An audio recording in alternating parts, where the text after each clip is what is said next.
বন্ধুরা যে দেখেন আমার এই যে এভাবে একটু জলটা কম তো বোনা হয়ে গেছে। কুয়েতিরা এভাবে পছন্দ করে। তা মাংস একবারে তুলার মতো নরম হয়ে দেব, নরম না হইলে খাইব না, তবে দাঁত নাকি ব্যথা করে। আর আমার এখানে সবজিটাও হয়ে গেছে, দেখেন আমার সবজি হয়ে গেছে। আর আমি যে ভাতটা রান্না করছি যে কিশমিশের মতন জাফরান এবং বাটার দিয়ে একটু ভাতের উপরে দিয়ে দিলাম, খুব মজাদার একটা ভাত।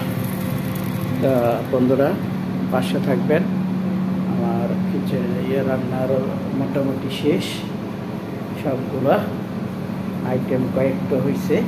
ধন্যবাদ, আমার ভিডিওটা আপনারা দেখতেছেন।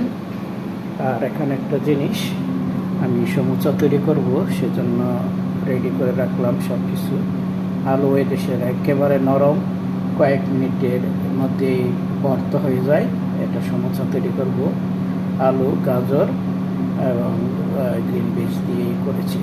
আচ্ছা বন্ধুরা পাশে থাকবেন, হ্যাঁ, ওকে, শুভেচ্ছা। আর আমাদের বাসাটা আছে দেখেন, ওকে।